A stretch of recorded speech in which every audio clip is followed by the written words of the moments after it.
Houve peleja no céu. Miguel e os seus anjos pelejaram contra o dragão. Também pelejaram o dragão e os seus anjos. Todavia não prevaleceram, nem mais se achou no céu o lugar deles. E foi expulso o grande dragão, a antiga serpente, que se chama Diabo e Satanás, o sedutor de todo o mundo. Sim, foi atirado para a terra, e com ele os seus anjos. Então ouvi grande voz do céu, proclamando: agora veio a salvação, o poder, o reino do nosso Senhor Deus, pois foi expulso o acusador de nossos irmãos, o mesmo que os acusa de dia e de noite diante do nosso Deus. Eles, pois, o venceram por causa do sangue do Cordeiro e por causa da palavra do testemunho que deram. O mesmo em face da morte não amaram a própria vida. Por isso festejai, ó céus, e vós os que neles habitais. Ai da terra e do mar, pois o diabo desceu até vós, cheio de grande cólera, sabendo que pouco tempo lhe resta. Quando, pois, o dragão se viu atirado para a terra, perseguiu a mulher que dera à luz o filho varão. E foram dadas à mulher as duas asas da grande águia, para que voasse até o deserto, ao seu lugar, aí onde é sustentada durante tempos e metade de um tempo, fora da vista da serpente. Então a serpente arrojou da sua boca atrás da mulher. A terra, porém, socorreu a mulher, e a terra abriu a boca e engoliu o rio que o dragão tinha arrojado de sua boca. Irou-se o dragão contra a mulher e foi pelejar com os restantes da sua descendência, os que guardam os mandamentos de Deus e que têm o testemunho de Jesus, e se pôs em pé sobre a areia do mar. Queridos irmãos, estamos na metade do livro de Apocalipse, nesse ciclo em que, mais uma vez, estamos aí nesse quarto ciclo de Apocalipse, em que a mulher, o dragão, recebem um destaque aqui nesses capítulos, os falsos profetas, anticristo, e por aí vai, tá bom? Nesse ciclo, a história de Cristo com a sua igreja está novamente sendo repetida, irmãos. Da primeira vinda de Cristo até a segunda vinda de Cristo, a história está se repetindo e progredindo. Agora a gente está vendo uma outra dimensão. Até então, a gente não estava vendo essa questão de batalhas dos anjos, demônio caindo do céu, que coisa é essa, né? Então, coisas que ocorreram e que a gente vai falar mais na frente sobre, ao mesmo tempo em que estava ocorrendo o sacrifício de Jesus. Coisas terríveis espiritualmente ocorrendo, tá? E que vamos aí delineando nessa noite, tá certo? Bom, do verso 12, do capítulo 12 do Mão 6, nós já expomos na semana passada sobre quem é essa mulher. É o povo de Deus de todas as eras, tá certo? Representado por uma mulher. É um símbolo da igreja do Senhor espiritual. A igreja do Senhor é um povo de Deus que em toda a face da terra, de todos os tempos, existe. Deus sempre tratou o seu povo como uma mulher, uma esposa, sua esposa. Exato. Quando Jesus Cristo vier, ele vai levar a sua noiva. Exato. Então, essa figura, o homem foi criado primeiro, Deus sempre existiu, a mulher foi feita depois, a partir de quem? Do homem. E Cristo disse: e esta rocha edificarei a minha igreja. Ou seja, do mesmo jeito que Eva foi edificada pelo Senhor, das coisas dele próprio, do mesmo jeito Jesus, a partir dele, ele dá vida à sua igreja, que tem origem nele, tá bom? Então, edificarei a minha igreja, ou seja, a minha esposa. Eu vou estar edificando, fortalecendo e trazê-la para mim mesmo. É assim que o Senhor todos nós, todos os crentes, todos os verdadeiros crentes, né? Vamos dizer assim, né? Fica melhor. Mulher aqui diante do dragão. Quem é esse dragão? O povo sabe, né? Quem é o dragão? Exatamente. O dragão aqui não é aquele bichinho lá de asas, que cospe fogo. Não é não, isso aqui não. Esqueça aquele bicho lá, criado pelo homem. Aqui dragão é uma serpente bem estrondosa, bem gigantesca. Bom, que está sendo representado na figura de Satanás, certo? E assim o texto vai dizendo para nós sobre toda a história. O povo de Deus, por causa da crença do povo de Deus, está submetido a Cristo, a Deus. Olha, irmãos, como eu falei na semana passada, esqueça aquela imagem de Jesus e o Satanás lá, quebra de braço. Você já viu por aí pela internet. Esqueça aquela imagem, porque Satanás, ele guerreia contra o povo de Deus ou contra os anjos. Ele não pode ir contra Cristo nem contra Deus. Aí ele vai descontar em quem? Exatamente, vai descontar no povo. Então esqueça esse negócio que é Jesus versus o diabo. Não tem condições de equiparação. Nenhuma, irmãos, nenhuma. É 0,000% de equiparação. Não existe. Tá certo? Aí ele vai pelejar contra quem? Contra outros seres criados. Contra anjos, contra o povo de Deus. Porque ele não pode contra Cristo. Ele não pode, jamais. Tá bom? E assim, vamos avante. Certo? Então, por isso, toda essa descrição aqui em Apocalipse. No verso 7 a 10, vamos falar aqui dessa batalha espiritual. De repente aí aparece Miguel, entra em cena. Miguel significa quem é como Deus, uma expressão hebraica, como se fosse uma pergunta. E como o texto diz, e houve peleja no céu, Miguel e os seus anjos e tal.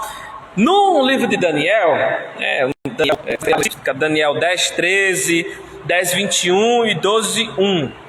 No livro de Daniel tem lá dizendo, o arcanjo Miguel, já dá um título, Arque é principal, o líder, entendeu? Então, na igreja católica mesmo tem diocese e arquidiocese, que é a principal, ou seja, a sede, entendeu? E aqui é o termo grego, arque, que é para principal. Então, Miguel é um certo general de anjos de guerra, alguma categoria de anjos que ele tem uma liderança. E a Bíblia diz, né, que ele é um anjo líder e tal. Os adventistas vão dizer que ele é Jesus. Então, não acredito nessas bobagens, nessas heresias não, viu, irmãos? Miguel é um anjo, é um ser criado, né, governado pelo Senhor. E o dragão, ele também vai revidar. Miguel vai batalhar contra o dragão, Satanás, e contra os seus anjos. Então, é uma espécie de anjo líder também, Satanás, né? Tem uma certa autonomia, uma certa autoridade que foi lhe dada, certo? Nós vamos ver aqui em vários versos que lhe foi dado, várias vezes em Apocalipse se repete, porque ele não tem nada, ele é derrotado, e ele, para ter alguma coisa, para conseguir fazer alguma coisa, tem que ter uma permissão celestial, a permissão do Senhor. Então ele guerreia contra os seres criados por Deus, porque ele não pode de jeito nenhum contra Deus, entendeu? Então, irmãos, o texto diz aqui que houve essa guerra e de uma certa forma ele foi expulso, ele foi banido do céu, tá bom? Mas não é o banimento, não é a queda, essa queda aqui não é a queda do céu lá antes da criação e tal, aquela coisa toda. A gente vai chegar lá, o porquê disso aqui, tá certo? Não tem como ser isso aqui referente a um fato muito passado, né? Antes da criação do mundo, Satanás cair na terra, aquela coisa toda lá. Jesus disse assim, João 12:31 diz assim: chegou a hora de este mundo ser julgado, e agora o príncipe deste mundo será expulso. Olha um indício aí, ó. Vai ser expulso? Expulso da onde? Né? O que vem por aí? Lucas 10:18, Jesus diz assim: eu via Satanás cair como relâmpago. E Paulo diz em Efésios 6:12, as forças espirituais do mal nas regiões celestes.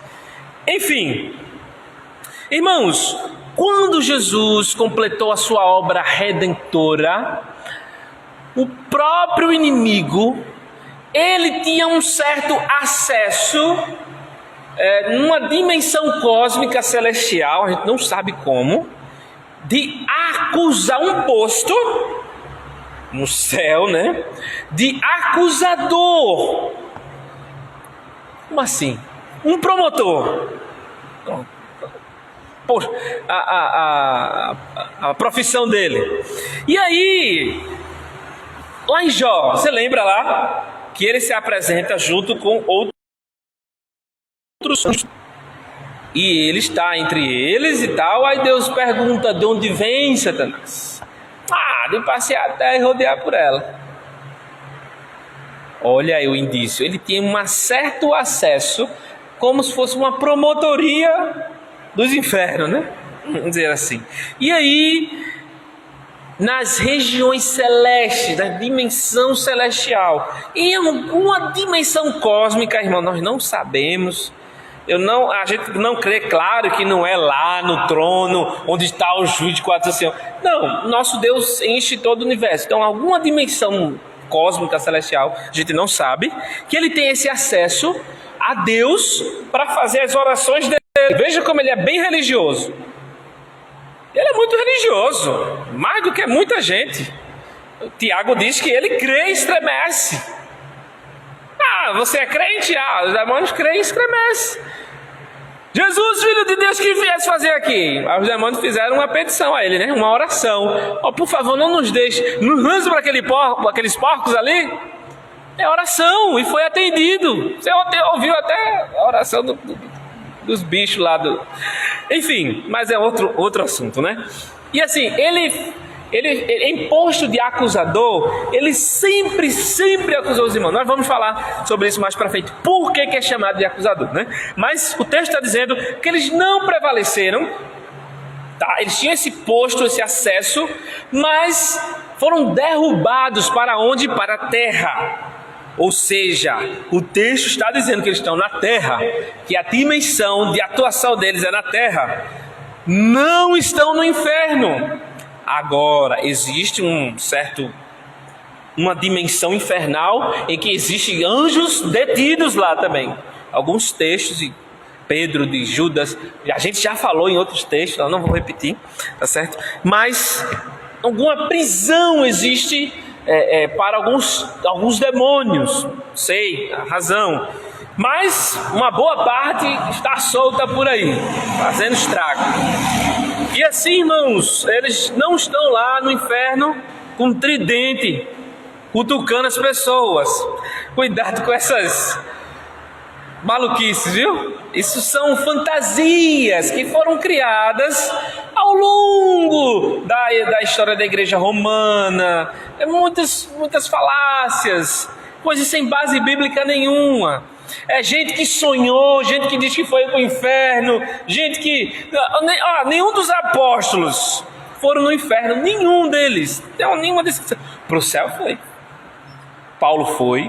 Conheço um homem há 14 anos, não sei o que e tal. Era ele mesmo, né? Por isso que ele disse, foi me dado um espinho na carne, né, para que não me gloriasse.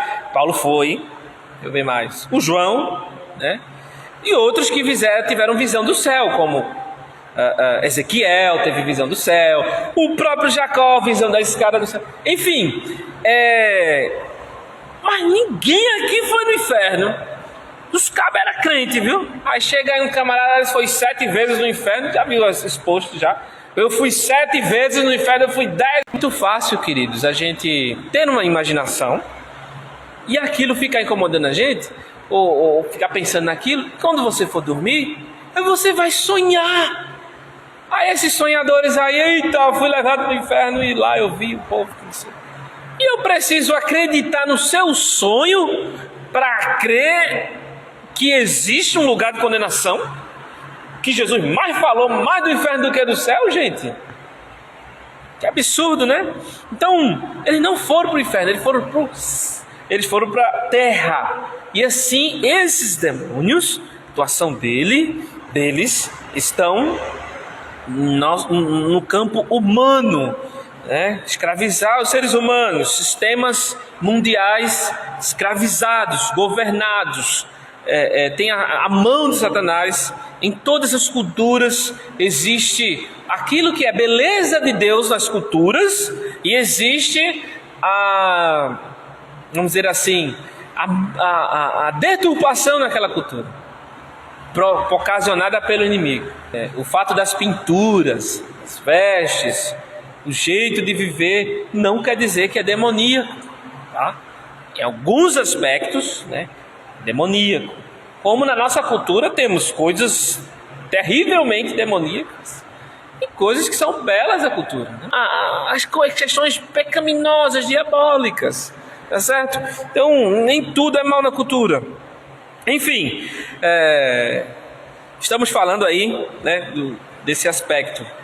Enfim, ele foi expulso. E o texto diz, nós vamos falar mais lá na frente sobre esses aspectos do inimigo, tá certo? Essas falas aqui, diabo, Satanás, são 6, curiosamente são 6.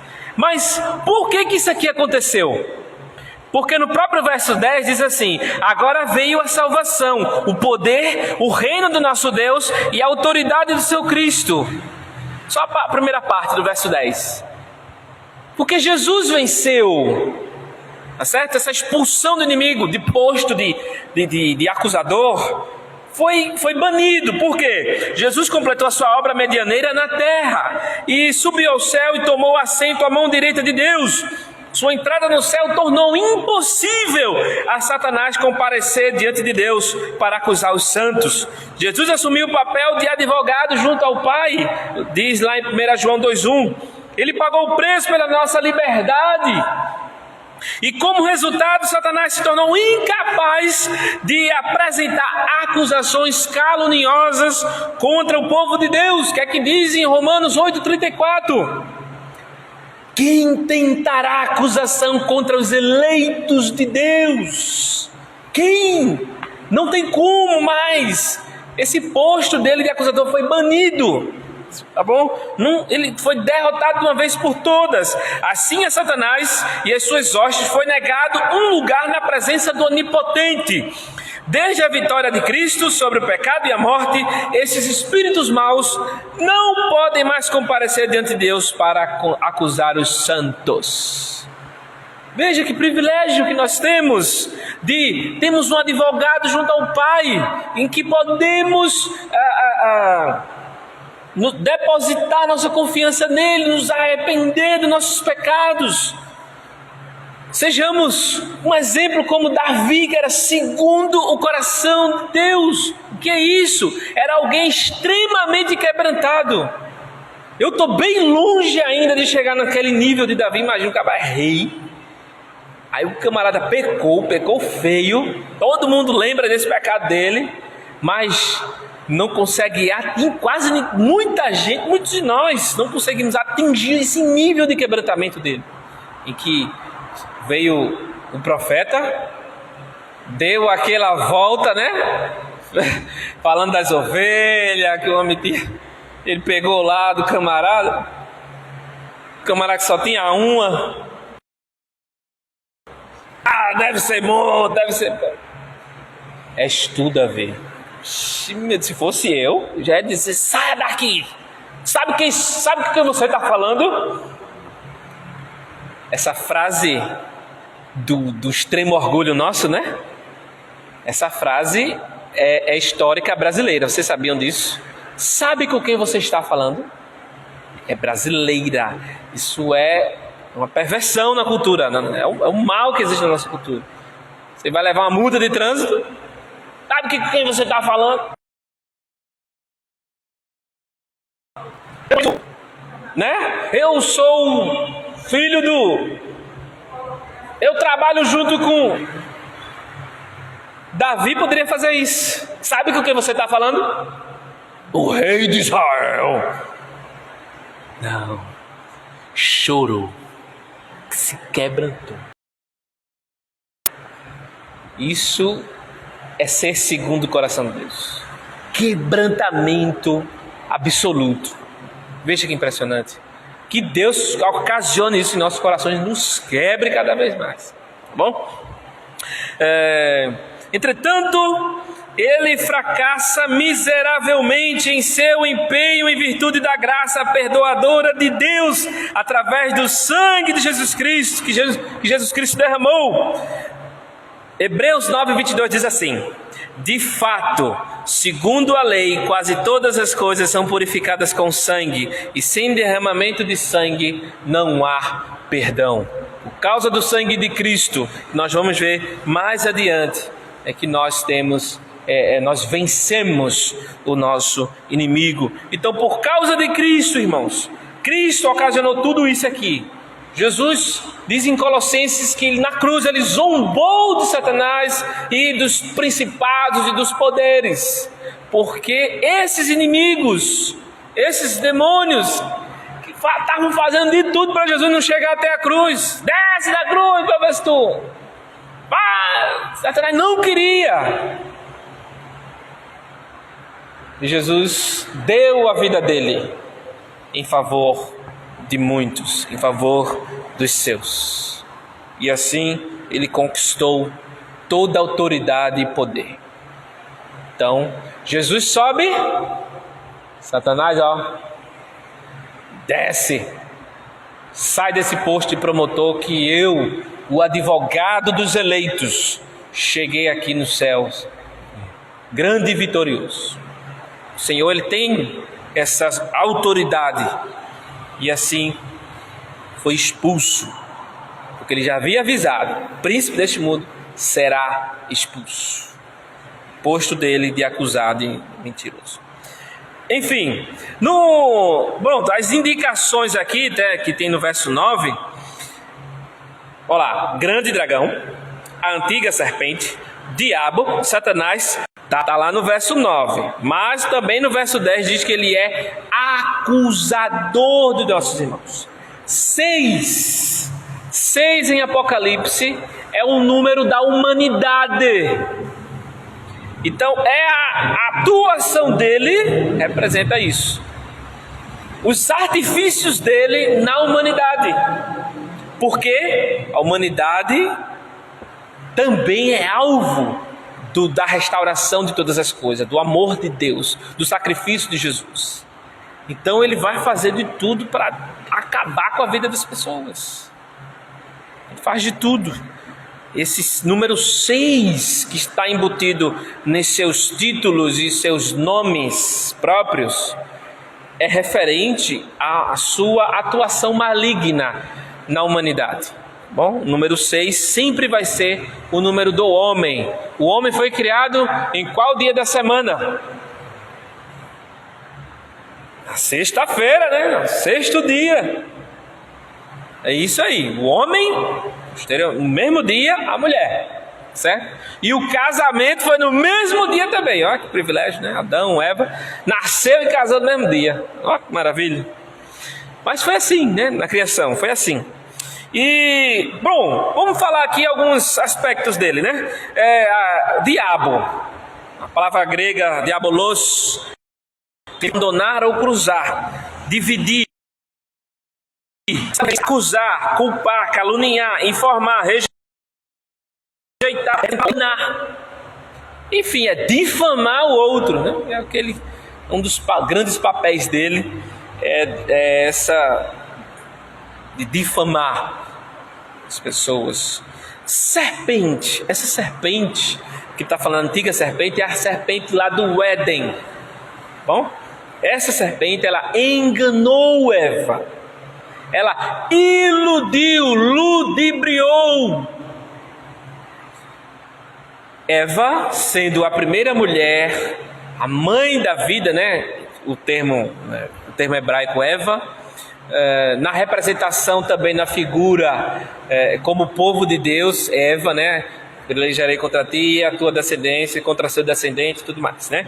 Em Gênesis 3,15. A serpente, ela é colocada no posto dela aqui como alguém que ilude. Era ele mesmo, só que ele estava transfigurado numa serpente.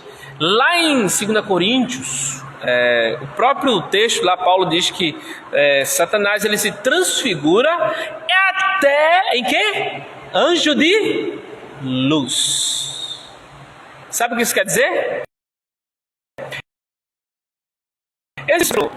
Aí, tem alguns que se transformam em outro. Transfigurar é isso. Ele se transforma, os demônios, né, no caso, né? Eles se transfiguram. Por isso que nas doutrinas espíritas, as pessoas, né, supostamente têm alguma visão. Eu vi aquela aparição espiritual, né? Que de alguma forma Deus pode abrir os olhos espirituais das pessoas. Isso é fato. A gente de alguma certa forma vê alguma coisa. Mas essas figuras, a gente nunca sabe se é a figura original do inimigo. Porque eles se transfiguram. Tem pessoas, eu vi minha avó, eu vi meu pai, né? Meu espírita. Tem muito isso. Só que são demônios transfigurados. Se realmente viu, imita a voz, tudo. É transfigurar mesmo, é parecer mesmo. Eles têm essa capacidade, esse poder que lhe foi dado de alguma forma. Eles podem fazer isso porque foram criados com essa capacidade. Sabe? Por isso que ele se transfigurou numa serpente. Aí lá, a serpente lá e tal, foi ludibriar, enganar, iludir. É uma ilusão, você vai ser como Deus e tal. Eita mesmo. Então, queridos, essa serpente, ela faz de tudo para iludir o povo de Deus. Como ela ilude, como a serpente ilude o mundo. Não precisa nem falar, né? Tem tanta coisa para falar aqui que senão a gente vai ter que passar a noite toda falando das coisas que iludem a vida do ser humano, né? A vida da humanidade também. Ele trabalha para iludir as pessoas. Também ele é o sedutor. O texto diz, né, no verso 9, que ele é o sedutor de todo o mundo. Ele seduz. Ele chega de mansinho, mostrando as vantagens. Pecar, queridos, para a natureza perversa é bom. Quem diz que é ruim? Ruim é querer fazer a vontade de Deus, que é ser contra mim mesmo. Pesado, difícil.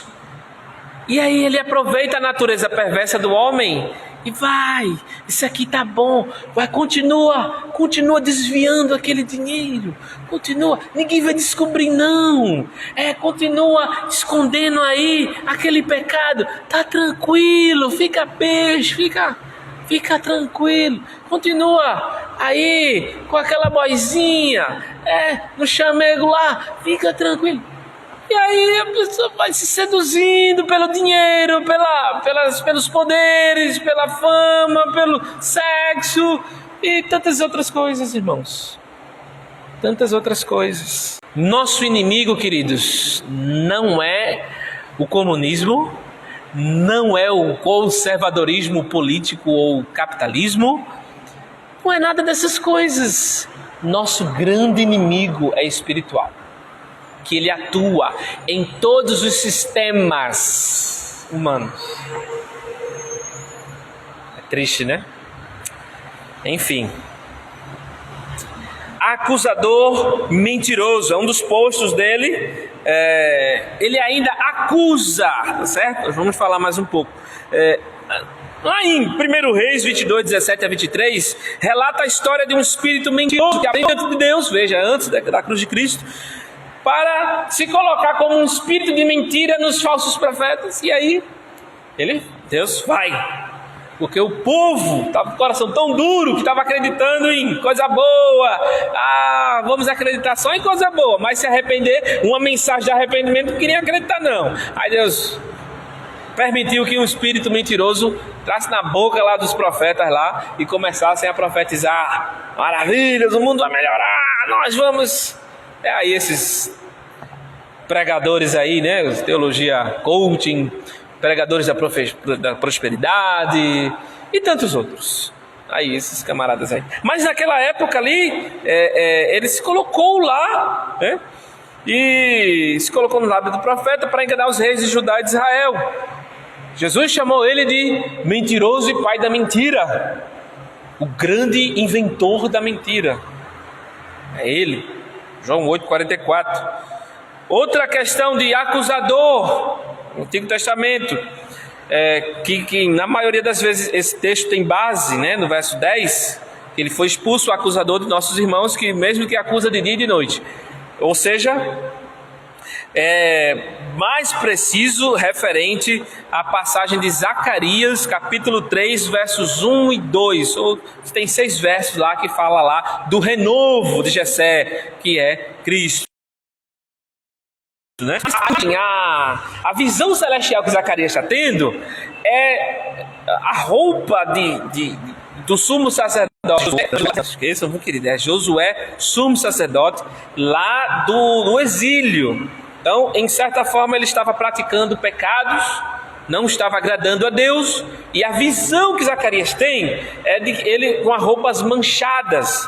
E Satanás, à direita de Deus, estava acusando o inimigo, o próprio Josué. Mas o Senhor lhe mostra que iria fazer com que ele voltasse ao seu posto de sumo sacerdote e tudo mais, e mostraria que viria o renovo, que era Cristo também. E Jó, né, sendo acusado por Satanás, né? Ele só tem isso aí porque tem tudo, também tu enchesse ele de bens, vai, toca nisso aí para ver, né? Então ele querendo acusar o tempo todo, mas Deus querendo mostrar sua grandeza na vida daquele homem. Foi Deus que incitou, viu, irmãos? Deus, de onde veio? Deus perguntou primeiro, né? Então Deus que observaste o meu servo Jó, observaste meu servo Jeremias. Mas então nosso Deus, ele governa, e Satanás é o cachorrinho de Deus. Pega, ele pega, vai, ele vai. Então, ele não é nada, então ele não é páreo contra o Senhor, não tem como, tá bom? Então esqueça essas imagens malucas aí de Jesus versus Satanás. Não tem como, irmãos.